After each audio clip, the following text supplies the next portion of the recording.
O general Braga Neto, que foi ex-ministro-chefe da Casa Civil no governo do então presidente Jair Bolsonaro, fez um pedido para o Supremo Tribunal Federal. Conta essa história pra gente. Em relação às armas que foram apreendidas, 239 munições que foram apreendidas durante uma operação da Polícia Federal. E aí, diante disso, o passaporte também foi apreendido. Agora, os advogados do general, eles alegaram que que essas armas e que essas munições estão no registro, um sistema de gerenciamento militar de armas e são da sua autodefesa, que não existe nenhuma ilegalidade. Elas foram apreendidas ainda no mês de fevereiro, durante uma operação da Polícia Federal. Isso foi apresentado no último dia 7 de maio ao ministro relator, que é o ministro Alexandre de Moraes, e ainda não veio nenhuma resposta. Na última semana, na semana anterior, o ministro Alexandre de Moraes, que também é o relator de uma outra ação, onde o ex-presidente e o general Walter Braga Neto ficaram inelegíveis. Houve esse recurso, então, apresentado numa tentativa de reverter este resultado, mas o ministro relator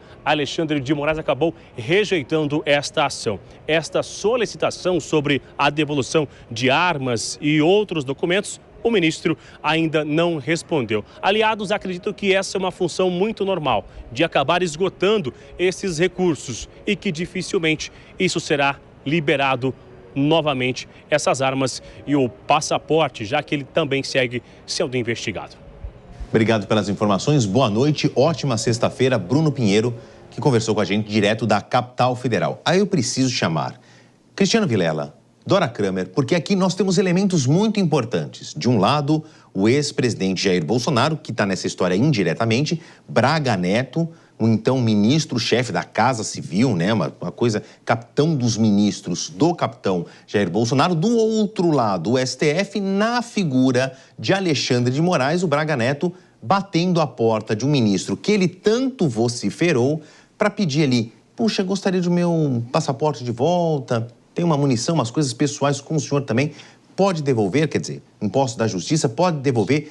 O que é pior neste caso? Ficar sem o passaporte ou passar pelo constrangimento de bater a porta daquele que já chegou a ser o seu grande inimigo? Dora Kramer.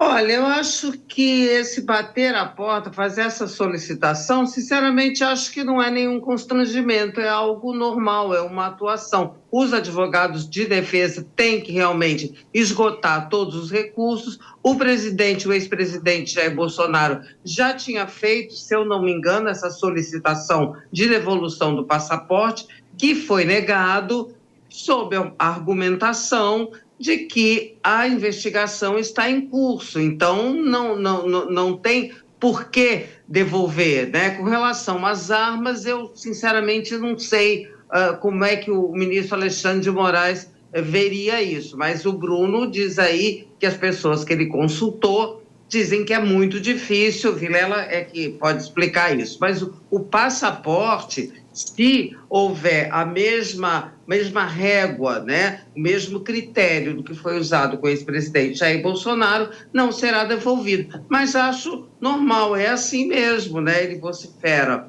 lá quando é governo, e aí quando a coisa muda de figura, se invertem as posições, a atitude tem de ser outra. Quero agradecer a Dora Kramer aí por ter afinado as arestas que eu mesmo criei. Agora, Vilela, falando da parte jurídica, uma coisa que eu aprendi nesses meus tantos anos de jornalismo, é que o habeas corpus não é só para uma pessoa. Você também pode pedir um habeas corpus do seu documento apreendido, a exemplo de um passaporte. É nesse caso? Isso é um habeas corpus?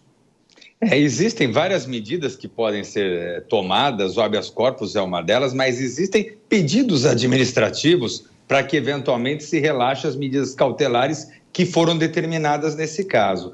Eu vejo que é uma questão de se analisar. Num primeiro momento, muitas vezes se tomam algumas medidas cautelares por conta de algum receio de fuga, de evasão, qualquer coisa nesse sentido. Com o passar do tempo, com as investigações caminhando, muitas vezes esse receio inicial, ele acaba ficando de lado. E talvez, no caso do ex-ministro Braga Neto e de outras pessoas eventualmente demonstrando que não há qualquer risco de evasão, eventualmente esse uso do passaporte vai se dar para uma atividade, para um curso, para uma palestra, para uma atividade onde fique demonstrado isso, essas medidas podem ser flexibilizadas. E aí vai um ponto que eu acho que acaba solucionando essa questão, se gera algum inconveniente ou não. O bom nessas horas é que quem vai fazer o pedido, quem vai bater as portas do ministro, não é Braga Neto, é o seu advogado. Então, de alguma forma, isso acaba fazendo com que